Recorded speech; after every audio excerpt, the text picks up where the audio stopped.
everyone, and welcome to the post WrestleMania edition of The Wrap right here on Fight Game Media Network via YouTube.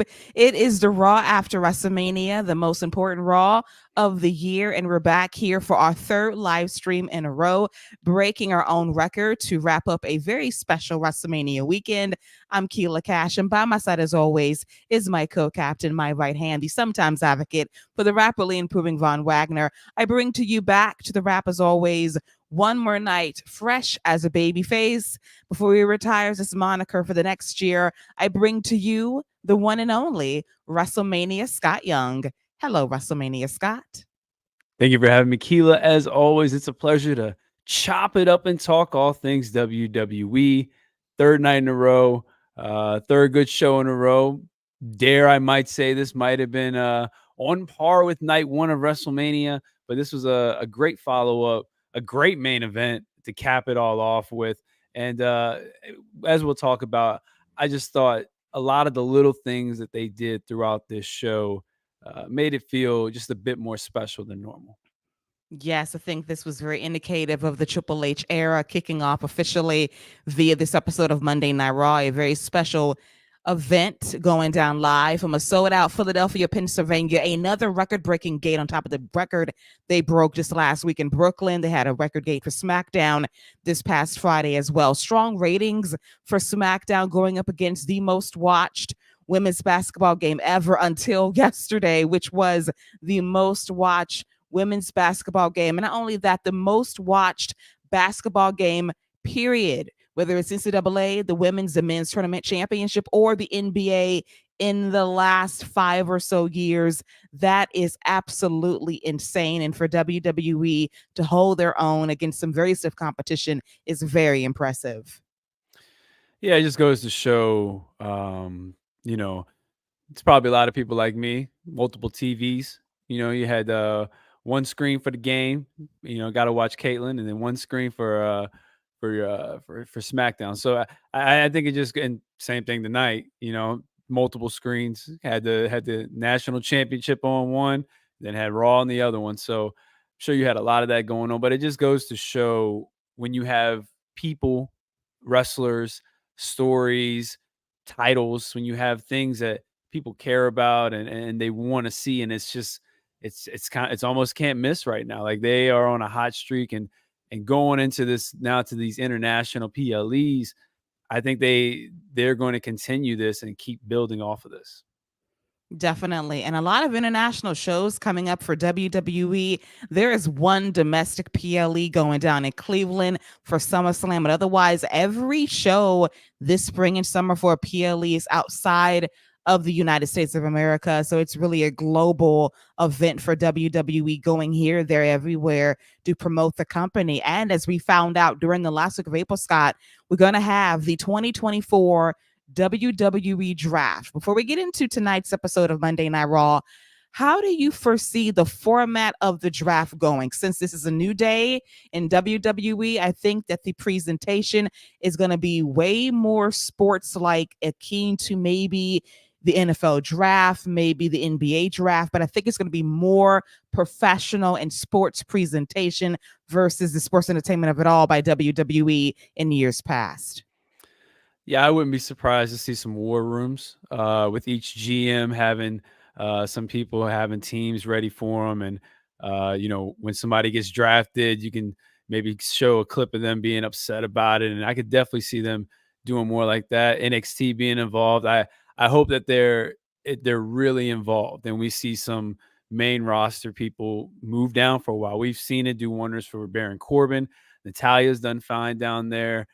Becky Lynch went down there and did good. So we've seen what the main roster can do, especially when they get fully ingrained and they start getting put into stories. And it'll be cool to see some of these NXT people come up like we saw tonight on Raw. So I'm hoping that my biggest hope out of all of this is that NXT is a real player in this draft, and, not somebody that is only drafting on WWE.com and stuff like that, or only getting the free agents and that type of thing. I'd like to see each brand get a pick, and NXT get a pick and go after some top names. If you need to pick your champion, you better pick your champion. whatever you need to do. So that's my biggest hope. I want NXT to be a real player this year. I think so. Ava being backstage with Nick Aldis and our guy Adam Pierce was a good look tonight to make Your sure guy, your guy. my guy, Scrap Daddy Pierce, I'm an my Aldis guy. guy. You're Nick Aldis guy. Yeah, Okay, I'm rocking with Aldis.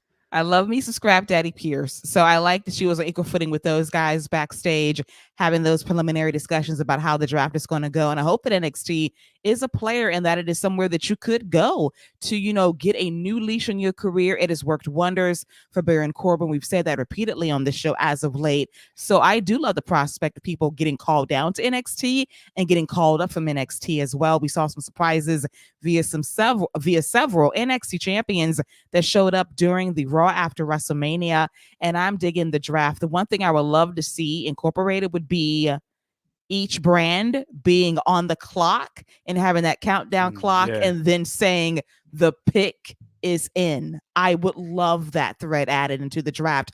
Give it that professional sports feel to make sure the stakes are actually there this time around. Yeah, and little things like that are really going to be what's separated and keep it from being kind of the hokey, goofy thing that we had when Mustache was in charge. Exactly. And one more thing is, when they do the draft, they kind of break it down in rounds. First round is like night 1, round 2 is the second night, of course, and the rest of the rounds is for day 3 of the draft. So I don't want like a reset on Monday Night Raw. Let that be round 2, 3, 4. Let's be fair. Like, let's not just try to say, well, each night. No, let's be real. Let's get your top heavy hitters drafted first. And then if you happen to come down the line day 2, so be it. No need to reset to say, okay, these are the guys we want now. No, keep it in order. If you want your champions, get your champions. If you want your future main eventers, get them. And if you think somebody has fallen in stock value for the draft, then draft accordingly. Do a mock draft. In fact, I really want WWE to go all out and really make this sports like and leave all the hokiness behind from years past. No more video game stuff. No more 3 picks for Raw, 2 for SmackDown, and just picking at random for the hell of it. Make this unpredictable and make it count for something. If you're drafted late, so be it. There's a reason for that. How's your win and loss record going? What have you done for me lately in terms of the GM ultimately making these decisions for their shows? Yeah, I'm looking forward to the draft. Should be good. Yes. So fingers crossed on that the presentation is much improved as we dive into tonight's episode of Monday Night Raw, going down live from the Wells Fargo Center in Philadelphia, Pennsylvania, sold out to close out a historic WrestleMania weekend. We start the show with the one and only Chief Executive Officer. Well, not Chief Executive Officer, Chief Content Officer, the boss, the head honcho in charge. Paul Triple H Levesque comes out to thank the crowd for an unforgettable WrestleMania weekend. I know they're probably going to drop the press release tomorrow morning or Wednesday detailing every record they broke, social media, Peacock viewership, tickets being sold, not only in the arena for SmackDown, Raw, and NXT, but of course, the 2 nights at the link across the street in Philly. So I think that this is going to go down as, he said, the greatest WrestleMania of all time. I won't go that far, but based on what we got for night 2, I will say it is definitely in the discussion as a top 10, possible top 5 WrestleMania of all time, with by far a top 2 all-time WrestleMania closing sequence. Oh, I think night 2 is definitely top 5. I think match quality, easy top 5. If we're just talking match quality, I think it's easy top 5. WrestleMania all the time. I mean, you got some WrestleManias that went on for 7 hours, so they're out. You got some WrestleManias that just had one good match, so they're out. And then you had some WrestleManias that were headlined by Triple H, and a lot of those didn't turn out too well, so those are out. Yeah, I think night 2 is an easy top 5. And then when you talk about the moments that you had on it and that main event, that has an argument for the greatest main event that they've ever put on. I think there is absolutely an argument to be made that is the best main event that they've put on. And especially when you talk about star quality, the unexpected moments, just the story that they told, the moment of the reign ending. Absolutely. Easy top 5 WrestleMania, and I think it's an easy top 3 maybe closing match, if not the greatest WrestleMania main event of all time. Yeah, and it was the post match for me as well because normally the cameras will go off and you might get the documentary exclusive after everything is settled. But we got to see that live on Peacock. It wasn't cut out the show. We got to see the post match celebration, got to see those moments with Triple H and Cody Rhodes and his family. That was very great.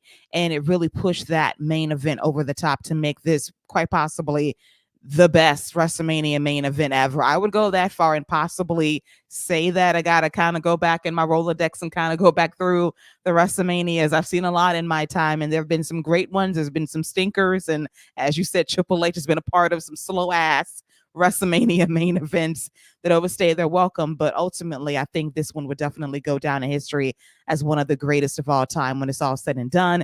As we lead to Triple H introducing the new undisputed WWE champion. The Universal moniker has been dropped as Cody Rhodes comes out to a tremendous ovation.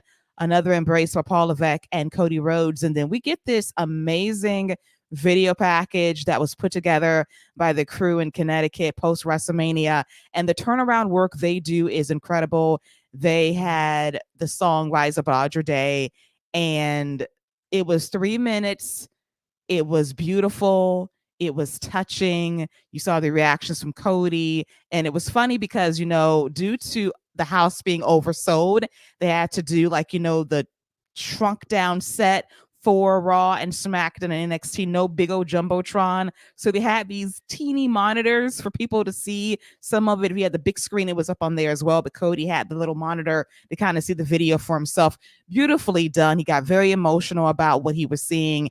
And he is very proud to be the champion of the people, that the story is finished. She was very emotional throughout the promo, which I really enjoyed as well. The fans love him. They have been on this journey with him for the last 2 years. And I honestly believe that Cody's return to WWE at WrestleMania 38 in 2022 definitely changed the tenor in WWE.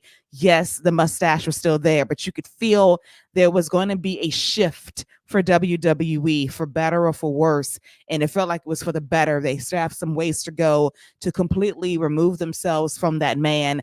But I felt like the renaissance that Cody's been talking about, it was bubbling. And now it's really bearing fruit after WrestleMania.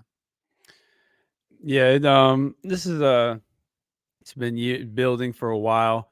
When he, iced himself out of the title in AEW, to when he made his debut here, and he had just about as much momentum as you could have as a babyface going into last year's WrestleMania. So, I've said it multiple times on this show, and I think the job that he's done, and creative, it's even creative to an extent, because they've made sure to keep him strong. For him to stay a babyface and to stay over with the crowd the way he has, that's a testament to him and just the story that he's told. Now, now we're going to see what's the next part of your story. What's part 2?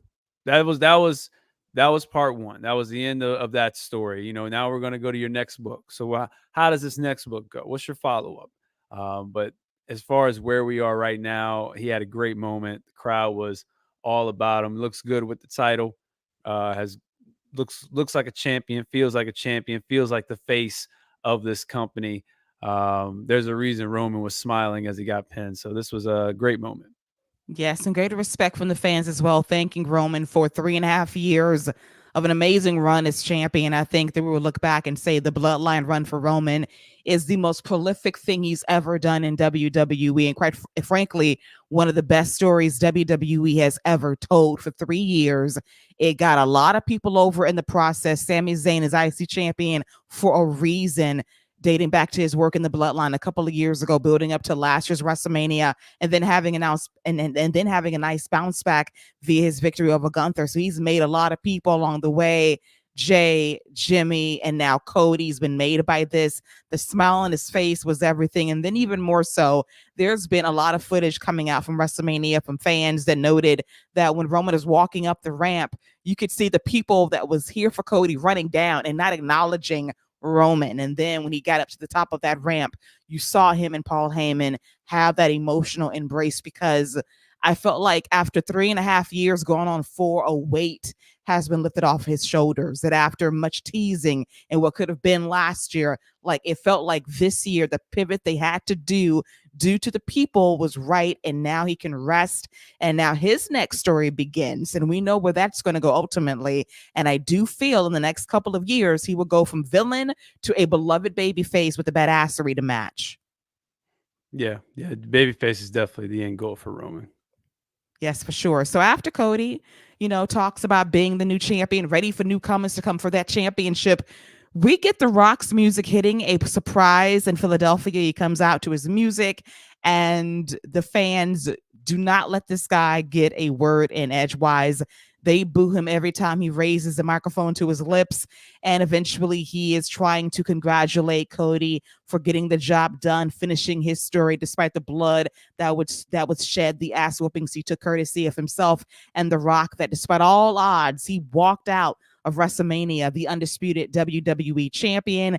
And he was not here for the Philly crowd giving him the business. So he basically said this is the largest gathering of trailer park trash in the history of Philly. And they gave themselves a standing ovation to mark themselves out. And then The Rock used some very colorful language. They got bleeped by the USA Network censors. That was the theme of the night. The fans told The Rock to shut the fuck up at various points as well, called him an asshole.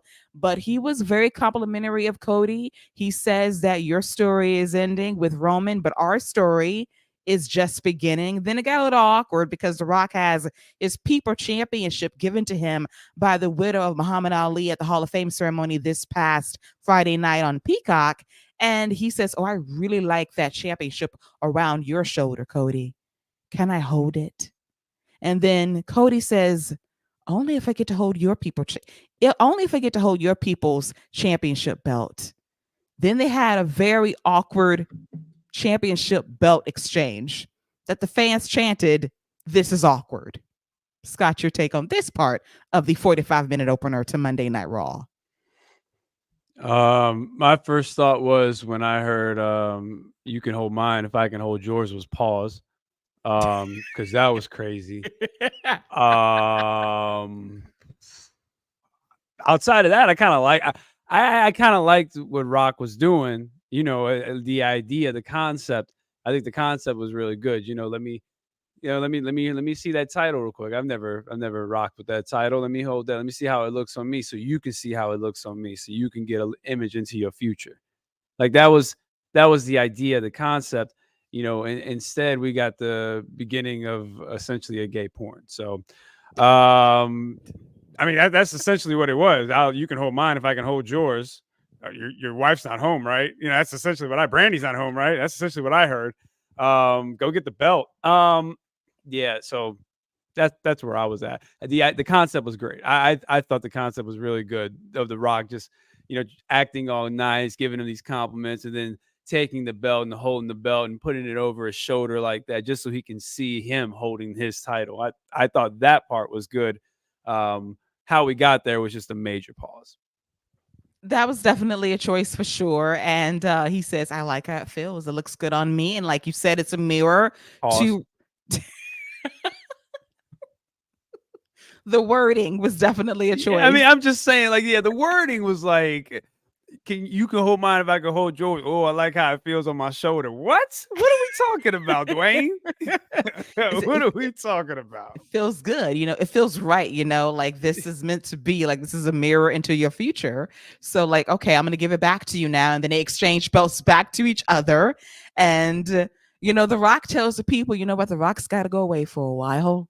It's got to go back to Hollywood, make this Hollywood coin. But I just want to let you know that when I come back, Cody, I am coming for you. And it's going to be you and me, because even though you beat my cousin in the main event of WrestleMania 24 hours earlier, I beat you in the ring 1, 2, 3. So our story is definitely unfinished business. Cody agrees. And then The Rock, in like the mystery theater moment of the hour, is going to go in his pocket. And that's, Scott, I thought honest to God, that when The Rock went in his pocket, he was going to like flip the bird and say, fuck you and leave. But there was literally something in his pocket that he said, here, I'm going to give this to you. You already know what this is without looking at it. Don't you break my heart ever again. And he proceeds to leave. And Cody is going to keep whatever this is in his pocket. It's a secret for now. And it kind of reminds me of the notes Paul Heyman saved for Roman Reigns to say, you're going to need this for a rainy day. And 3 years later, Roman got those notes and became the tribal chief. That is my origin story in my head. But I do wonder, when the time is right, what the hell did The Rock give Cody that we cannot see just yet, as the segment finally comes to an end 45 minutes into the show? I thought Rock was gonna pull out a shank and stab him. That's what I thought he was. That's what I thought, or pull out a butterfly knife or something. I didn't know what he had in his pocket. I was thinking maybe it was the Rolex. Maybe he took the Rolex and was like, if you ever do it again, I'll smash this Rolex that he got, that apparently they were talking about at WrestleMania, that they found from his pops that he pawned to get him to wrestling, something like that. I don't know, man. They got hype off the whisper thing that people got excited about. They're like, oh, let's hold hands and see if we can make them think we got something.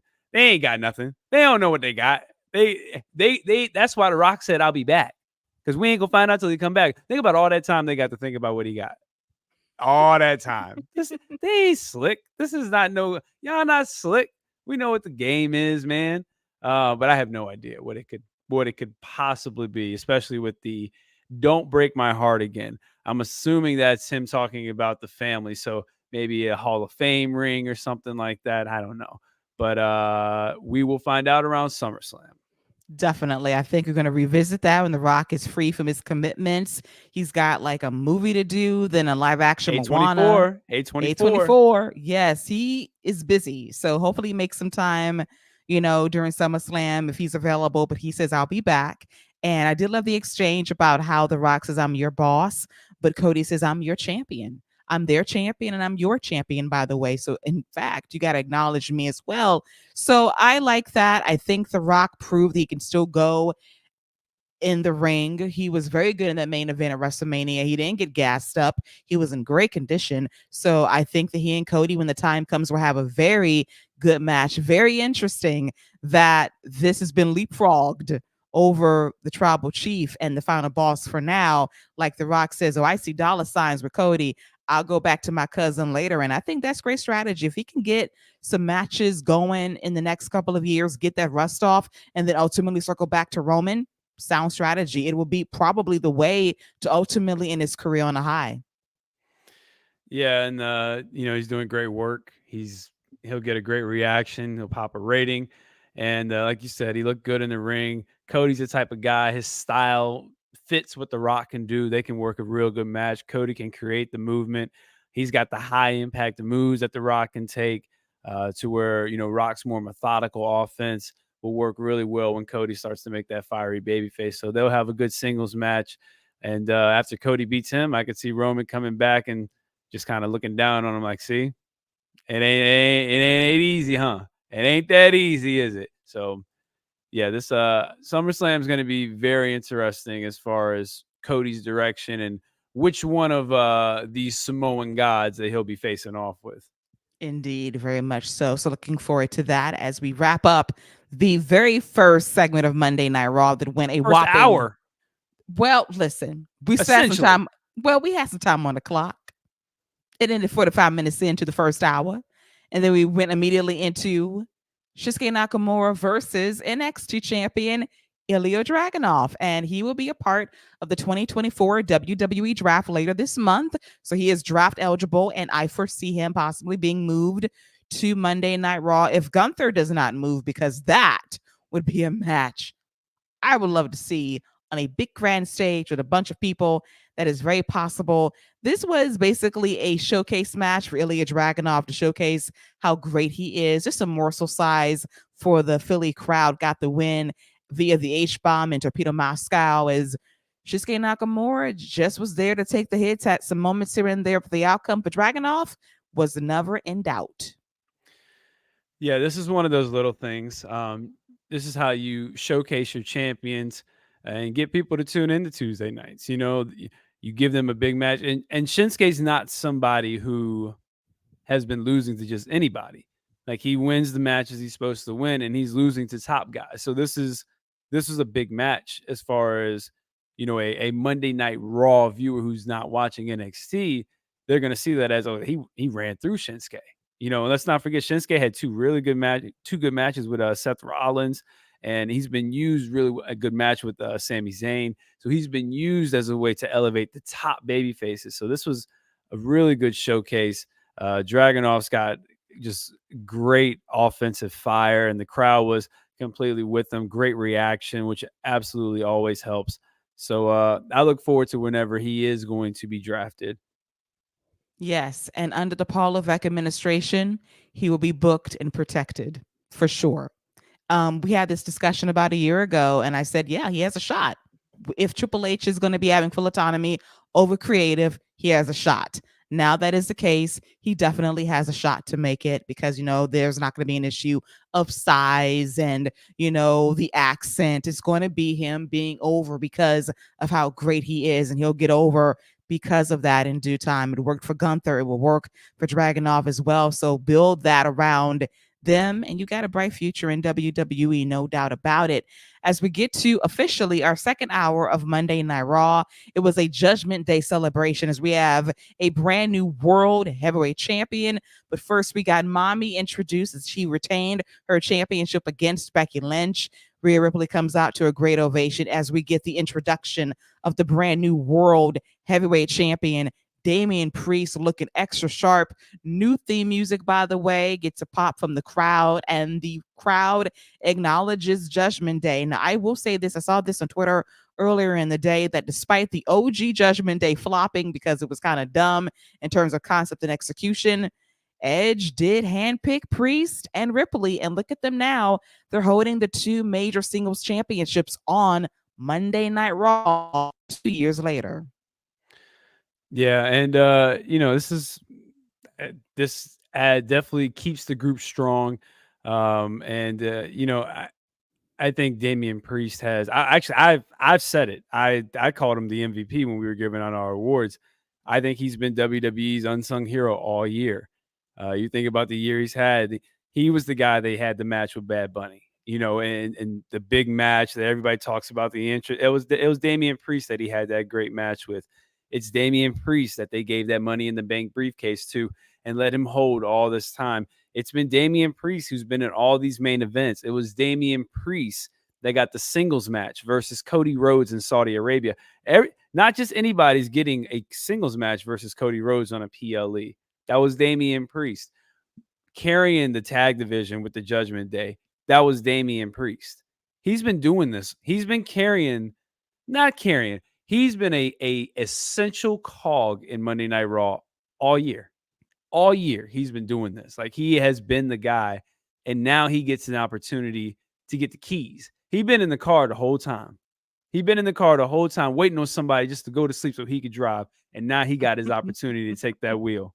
And I think he's going to do great things, man. He looked the part. He felt the part when he was standing in the middle. Rhea has no question been the leader of Judgment Day, and Damian has been, holding his own. Definitely been a strong number two. When he was standing there by Rhea, you couldn't tell me who was running Judgment Day, and that's what you want out of your top guy, especially standing beside a superstar, a genuine superstar in Rhea Ripley. So I couldn't be happier for Damian Priest, especially after the year he's had. Me too. I've been talking about this guy since his days on NXT 4 years ago when he had the breakthrough by winning the North American Championship, and he had that rocky start on the main roster, that dumbass gimmick of I am Damien and the Priest, that dumb crap he had to endure. And then Judgment Day comes along, had to workshop that. And look where he is right now. He was a workhorse all last year, as you said. It kind of reminded me of when the Shield ran Monday Night Raw and SmackDown back in 2013. Like, they were basically the central tag team, the central faction in WWE, and Judgment Day carried main events for Monday Night Raw throughout the entire summer. And Priest being a part of that was a big reason why. And you can kind of see that work being rewarded via his matches against Bad Bunny, against Cody, winning Mr. Money in the Bank, and now winning the championship at WrestleMania, and now being the face of this show now because Cody presumably goes to SmackDown as WWE champion, and this guy is holding the most important championship on Monday Night Raw, and he's got a plethora of options to choose from for opponents. And Rhea and Damian, let's not sugarcoat it. At one point, there was a power struggle because she was making moves behind his back and he was questioning her leadership. And then she questioned him as well. But now they're both champions. They're both equal. And you kind of feel that respect of them calling themselves the Terror Twins. But then we got this funny moment when the Judgment Day was supposed to rise together, hold their championships up. And then R-Truth finds his way in the ring to raise his championship as well. Damian Priest says, hell no, we ain't doing this. I thought we were done. And then R-Truth says, I have another member to possibly initiate into Judgment Day. The Miz comes out. We got like this fight in the ring.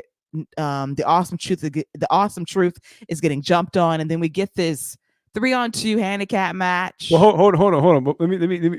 I'm sorry, I don't mean to cut you off. But before you go there, let's not forget, R-Truth also said he challenged them to a 3-on-3 tag match. Yes, and said that his other partner was somebody you can't see. That is right. And everybody was like, well, a good portion was like, oh, we're talking about Cena. And, Mike was like, you're not talking about little Jimmy, are you? Because he's not going to help us right now. JD's like, yeah, go ahead. We'll take that. So I'm sorry. I just wanted to put that out there to make sure for what was coming next. But yeah, he said that he had a partner you can't see that was going to team up with them to take them on 3-on-3. Yes, he did. And then it became a 3-on-2 handicap match, and that invisible person was going to be a factor down the stretch. It was not little Jimmy. So let's just forget about what was happening. They was getting jumped on. Dom had his heads, JD and Finn too. But it came down to this invisible person that R-Truth mentioned that I think the fans forgot about. Like, who is the third guy? And then John Cena's music hits. The payoff, years in the making, because R-Truth for the last few years has said that John Cena is his childhood hero. How is that possible when they're 5 or 6 years apart in age? I have no idea, but for some reason it is stuck, and his childhood, no longer imaginary hero, comes down, throws the hat in the crowd, takes off the shirt. He gets the hot tag from The Miz, his former arch nemesis. He's whooping ass, and then we have a triple 5-knuckle shuffle, 15 cents in the ring. Then we have a triple attitude adjustment for the win, as we had the embrace with Truth and Cena and Miz. This was a fun moment. And finally, after all of this time, R-Truth finally got to meet his childhood hero and got the payoff the night after WrestleMania. Yeah, it's nothing like meeting your childhood hero that you're older than. On top of that, a couple things. We got to talk about why are people teaming up with Cena? Because he's always late. This dude didn't want to show up when they got beat down. He didn't want to show up at the beginning of the match. This glory hound waited to the end of the match and just came in and hit the 5 moves of doom. Bret Hart would have been real proud of that. Also, last night, this dude wanted to wait until after Cody got hit with the spike and the spear. Oh, let me see if he kicks out of that. Oh, he kicked out? All right. Let me run down there and help him out now. Hey, Cena, we got to work on your punctuality, dude. I done seen how you be doing in Total Divas. We seen how you was treating Nikki. We seen how you was doing Miss Garcia. All right. we seen how you was doing her. So we know punctuality is in your vocabulary, and you were built for that. I need you more punctual in this wrestling ring. I'm getting Total Divas flashbacks. He was never late to a single date. He was not. He was on time. He was prompt. Early. He was punctual. He was disgustingly early sometimes. Mm-hmm. So he knows when to be on time. He was late at WrestleMania. He was late last night. But I tell you what's not late, Scott. Here we go. You know what I'm about to say, don't you? Because I didn't say it last night because you know what? It was late. We was tired a little bit. But I got time tonight. I got time. It's straight up midnight on the East Coast. You know it's not escaping John Cena. That hairline. That hairline and that bald spot, because that thing is, Ooh, you talking about an eclipse right on his head? Oh, that's tough. Um, listen, this dude, you talking about that man hair? That man is getting ready for a role. Okay, that dude is about to play somebody's dad in this next movie. So leave that man hair alone. He can't get the AJ style, so he said, let me get the Tanner. Let me get the Mr. Tanner look. All right, I can't get the AJ Styles. Let me go Mr. Tanner. Danny Tanner, that's going to be his new life hairstyle now. Okay. But if he's going to do that, listen, that bald spot needs some help. I don't know if he needs some chia. I don't know what he needs. Chia. What do you think some chia is gonna do in the middle of his head? Listen, you put some spots and you watch it grow. You get him under some sunlight and then boom, there you go. So you would rather him go from a true blood comb over to a old school fro, Yes, courtesy of Will absolutely. Ferrell. Yes, get some juice and roots in there. You'll be There it good to is. go. Just get that Mhm. spot filled up. Now, I There it do have is. one more question for you, Scott, because I've been Mhm. meaning to ask this question to you for 2 nights, Oh but God. I was tired. It's WrestleMania. It's after midnight. It's 1 a.m. when we're done recording. But we got some time tonight. So I noticed a particular sponsor for WrestleMania, because they had sponsors for damn near every match. And I want to know, Scott, after Mhm. watching WrestleMania and watching these matches, were you inspired to go to your local store and buy some dude wipes?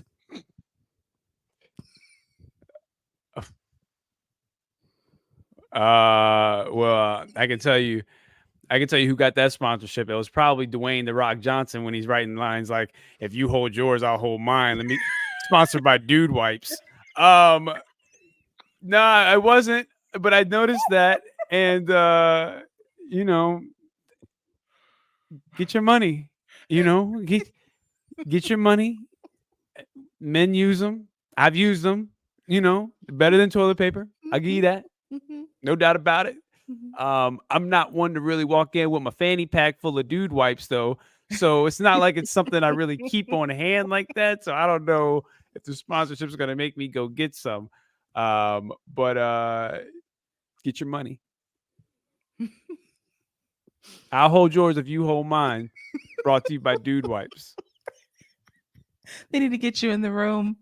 So I have a new marketing It's the campaign. tagline right there. Listen, Dude Wipes. The And Rock you is gonna. and you play that after hours. Yes. After Raw goes off after 11 o'clock before that real life Yellowstone comes on. You play the Dude Wipe ad. Listen, I'm gonna try to help The Rock out, okay? Because he started this. Okay, let me hold mine. If I can hold yours. So, Pause.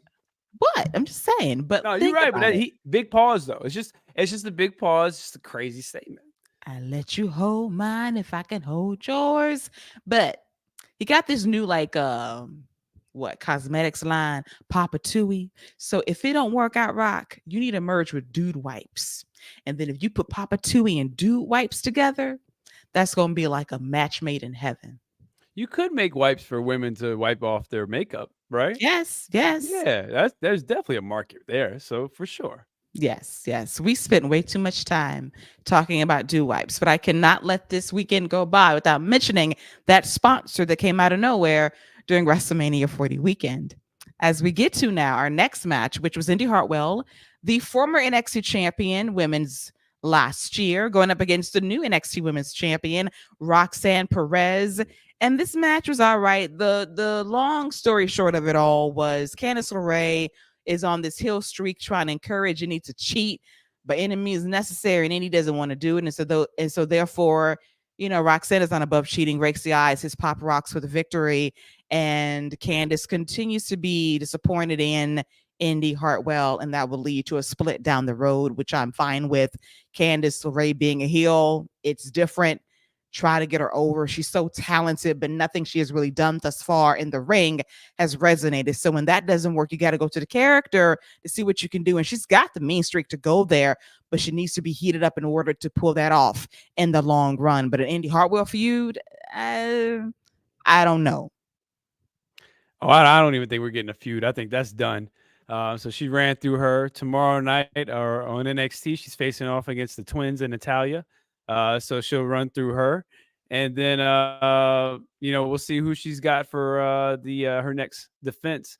I am curious to see how soon it is until a Fallon Henley or a Sol Ruka get their opportunity, or if they're going to be in that North American mix. Because what top tier baby faces are there besides Fallon Henley? But yeah, I don't think her and Indy will be mixing it up anymore. She's got Yeah, I she's don't. got three people she's got to worry about on NXT tomorrow. Yes, and also we got the NXT Women's North American Championship tournament to consider as well. So that's going to possibly put some people aside. But Scott, don't think I didn't catch what you said. And They were twinning. they were twinning. They were out and they were Even twinning. Roxanne couldn't help but look. She was like, wow. Roxanne was like, "Can I get a platform or something?" Because they were eye level. Like she couldn't do nothing but see them. They were right there in plain sight. Speaking of on site, here we go. We had Rhea and Dominic walking backstage. And I'm glad that WWE did not forget that Liv Morgan despises Rhea Ripley. The chair went flying and dinged Rhea upside the head. And then Liv proceeded to whoop that ass in the hallway and then go after that injured wrist. Got the jump. It was on site like World Star Hip Hop. I was living for it. She got pulled away by officials. So I like the fact that right off the top, right after WrestleMania, it is Liv versus Rhea. I am here for the feud because great matches are incoming. Yeah, and this will be a good one for Backlash. I think this will be a great first WrestleMania feud, like you said. And I'm all for Liv Morgan taking the title off of her. And I think the dynamic shift of Judgment Day of Rhea not having the title and Damian now having the title, I mean, that could create a story for months. So I think that's a very interesting dynamic that they can play with. And if they put that match on, I fully expect Liv to take the title. Me too. I think that she's come in second for too long now. Back-to-back Warrior Rumbles came in second at Elimination Chamber back in February. So I think it's long overdue for Liv to get her lick back on Rhea Ripley, win the championship. And I think it's time. And as you said before, there is a power dynamic struggle in Judgment Day. Right now, it's very even with Rhea and Damian being champions, but that could change if one of them lose the championship belt between now and possibly that show in Scotland in June. And it could be Rhea dropping her belt first. Could be Damian. You never know. But I do sense a power struggle coming up sometime this spring. But enjoyed the beatdown by Liv to Rhea.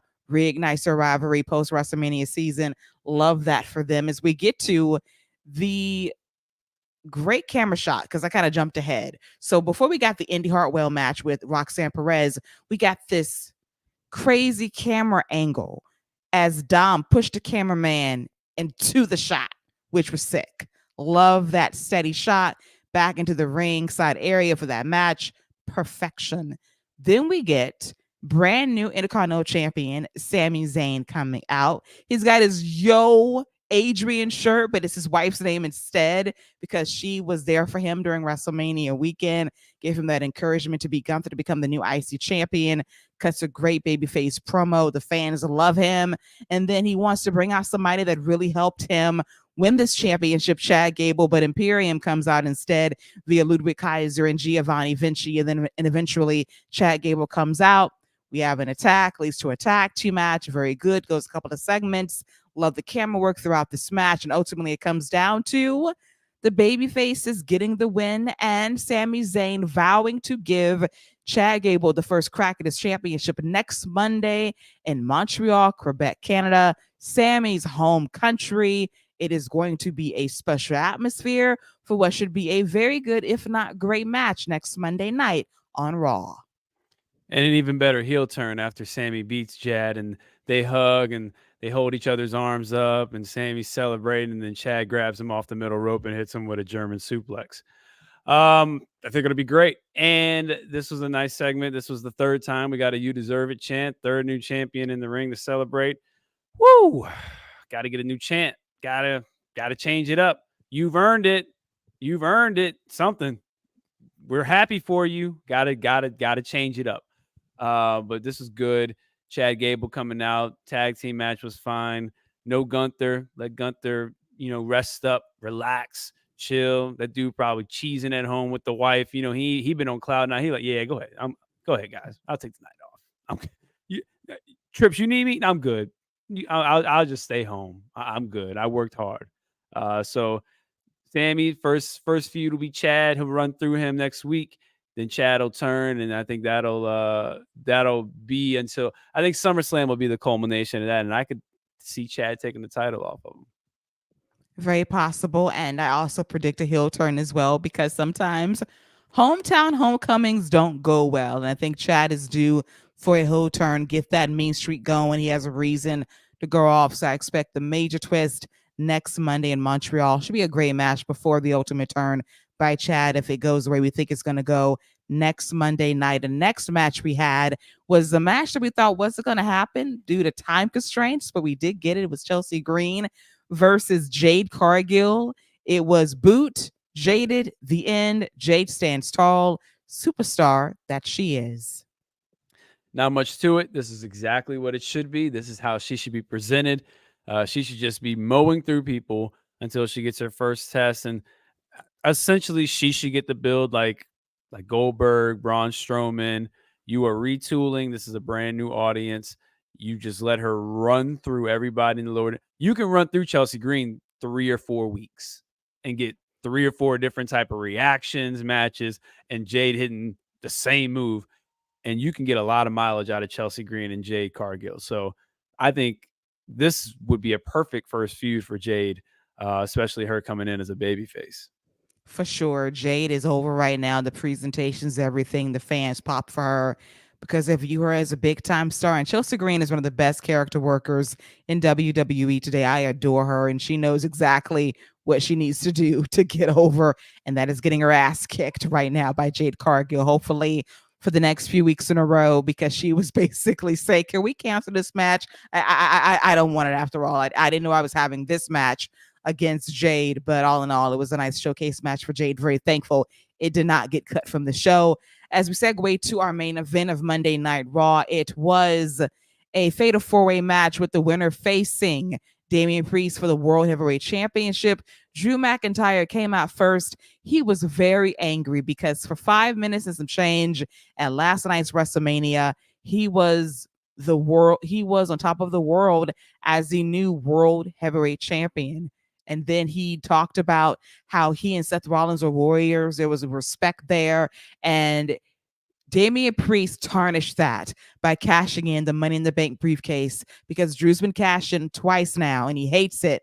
But Scott, the one thing that put a smile on my face was when Drew McIntyre said the thing that we've all been saying for a long time, but he said it on live TV, that Damian Priest was serving bondage Undertaker. He knows that Damian Priest holds the camera at all times. Not no more. Not no more. I told you that last night. That all changed last night. JD holds the camera now. And see, the good thing about the floating head is you can put it on top of the head. That thing just sit there. He ain't got to hold it. But yeah, he moved on from the holding camera, but that was absolutely the role that he was in beforehand. So, but yeah, Drew's been great on the mic. This is a great promo. Absolutely set up the finish of the main event.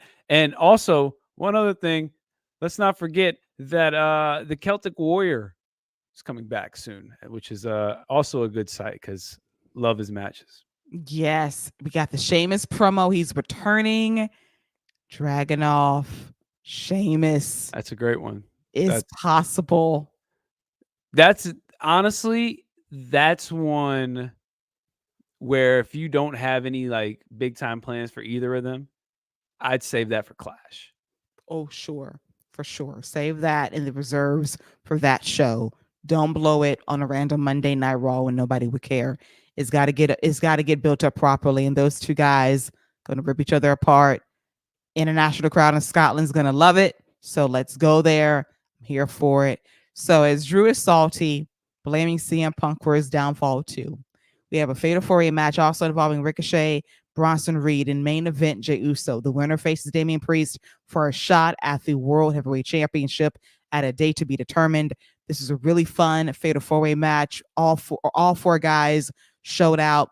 We had a bit too many commercial breaks for me because they were crunched for time, but it's picture in picture for the most part. A highlight for me was Ricochet doing a freaking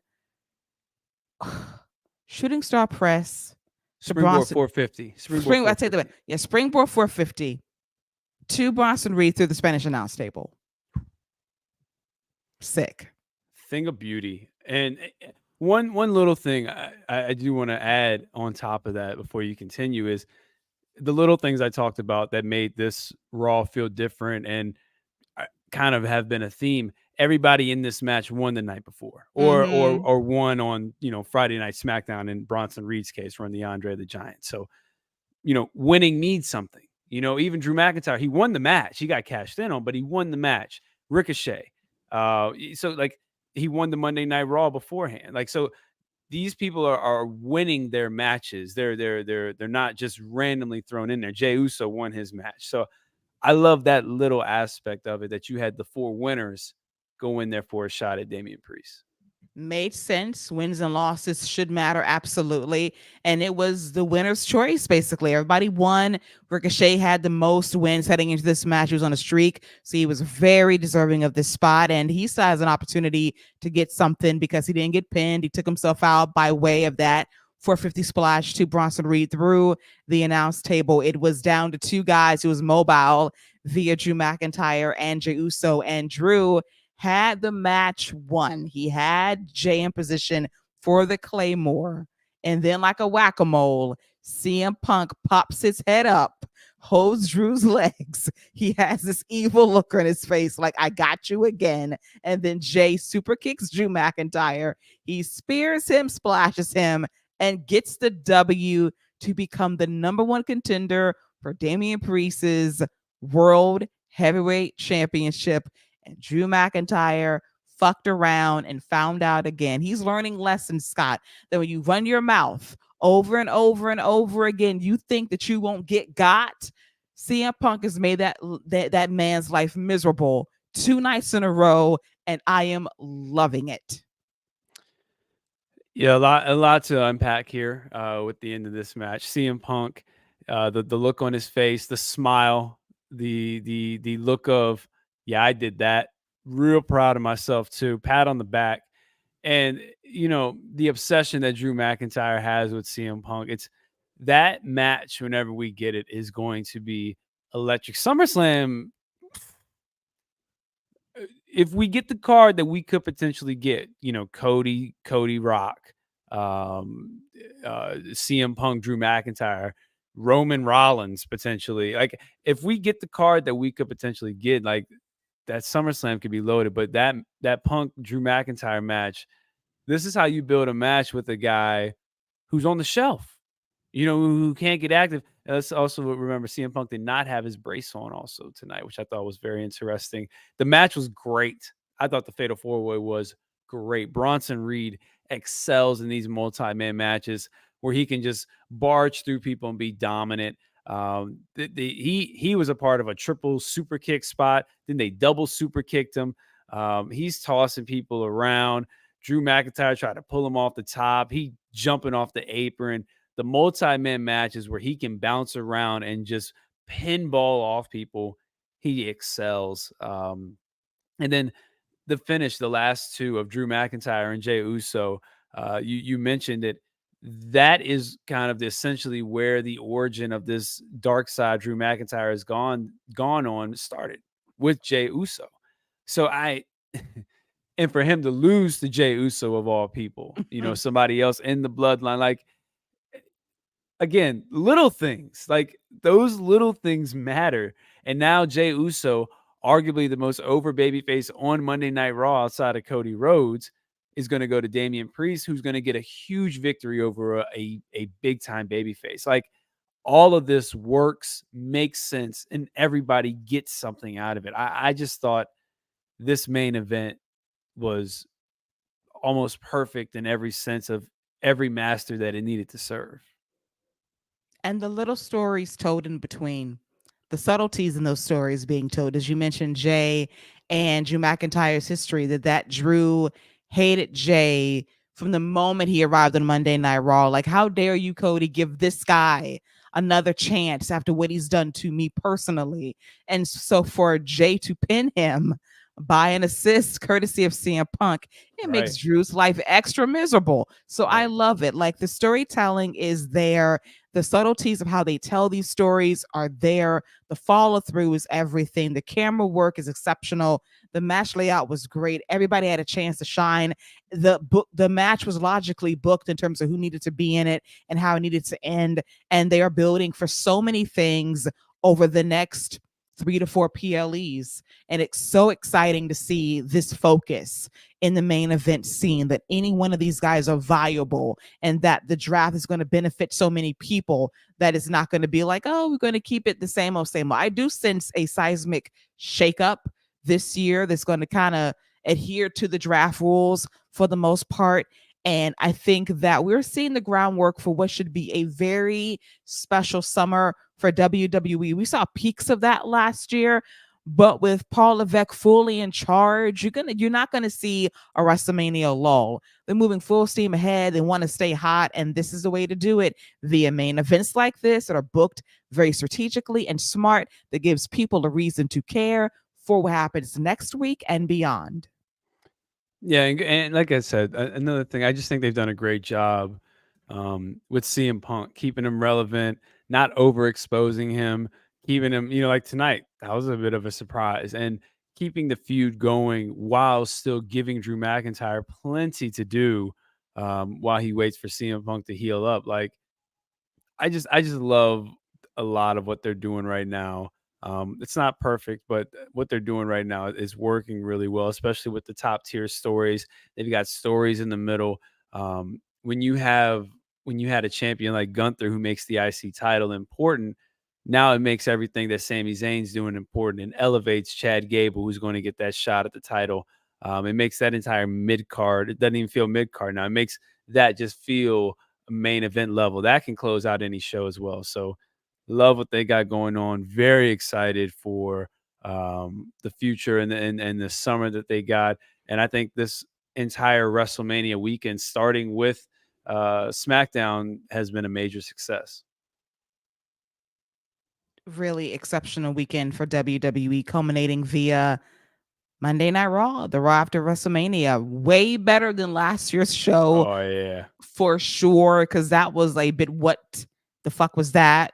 That was a Vince McMahon production. We heard rumblings online throughout the show, like he's got his hands in the cookie jar. This isn't looking good. And it was clearly a Vince production. This is Paul Levesque through and through.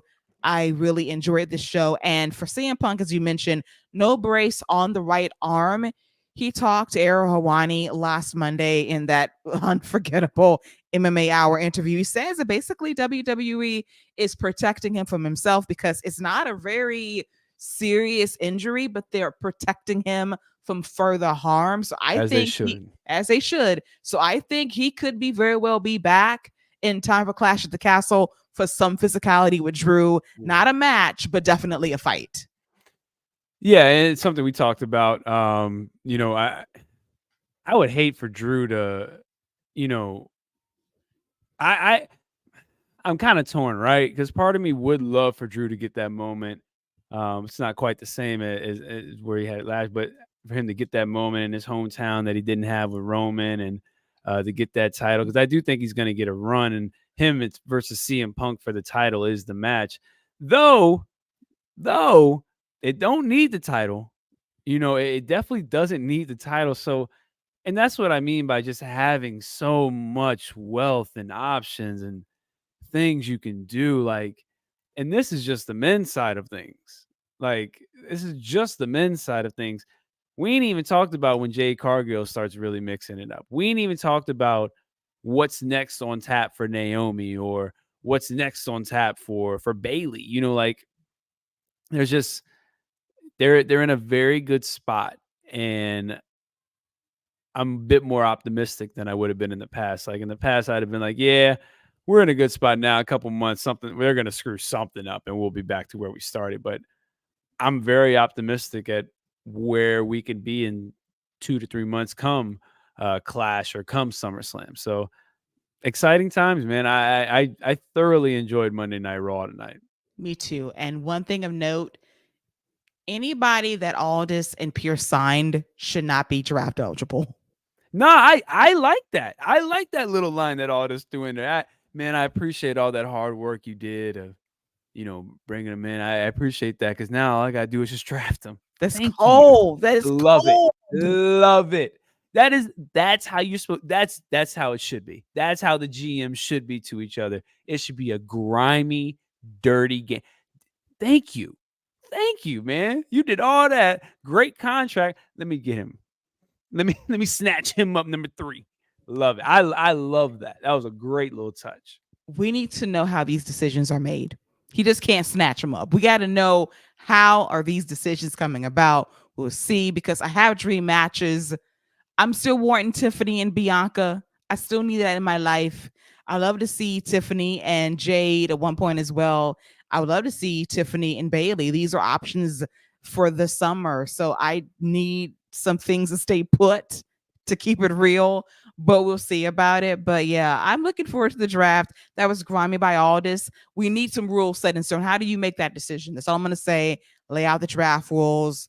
I need like a war room. I need to see what's going on, but we'll see how it goes next month, or later this month, I should say, for the 2024 WWE draft, going down night 1 on SmackDown and night 2 on Monday Night Raw towards the end of this month. And with that, after 1, 2, 3 live shows on YouTube in a row, it is now time for us to put a bow on this week's episode of The Wrap right here on the Fight Game Media Network. I want to thank my co-captain, WrestleMania Scott. He's been down with me since day 1-ish. All 3 shows, dude.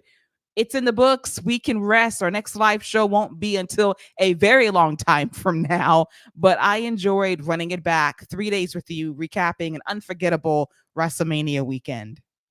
No, as always, it's a pleasure to chop it up and talk all things WWE with you. This was a blast to do this with you, to recap it every night, and to have 3 good shows to talk about. And we've been doing this for a few years now, and this is another great one in the books. And essentially, this was day 1 of the new year in WWE. So I essentially call this day 1, and I'm excited to see what the new season brings of WWE for The Wrap and us. But this was great, and we might be back next week. We'll see. Oh, you trying to tease something? You want to go live every Monday? Or you just trying to throw that out there? He's like, no, we're not gonna be doing that. I mean, I get people excited, but if the people want it, I'm willing to do what the people want. So if the people want it live, I'll show up. I have to get a haircut. I got a lot going on up here, but yeah, I'll show up live every week. Get the shape up, get the beard back, grow it back, for the run back of the show. But if we're not live next week, obviously you can catch us every Monday on the free feed of Fight Game Media on your favorite podcast feeds. But I will say that we will most likely be back probably for an NXT PLE Battleground in June. They took it from Savannah and said, we're just going to throw it in Las Vegas at the Apex for UFC. So that might be our next live show. But for all you know, we might come back post Monday Night Raw after the draft. That might be our next show, depending how it goes. So if you like what you hear and like what you see, we'll be back possibly earlier than you think. So until then, I hope that you guys enjoyed the week ahead. We'll be back next Monday, recapping NXT tomorrow night or tonight, wherever you are in the US and around the world. And of course, covering SmackDown this Friday on Fox. No telling how the Bloodline is going to be feeling after WrestleMania. And then we'll just chop it up and talk about it right here on the Fight Game Media Network, wherever you listen to your podcasts. So enjoy the week ahead. For myself and for WrestleMania, Scott Young, that is a wrap for WrestleMania 40. Take care and bye-bye.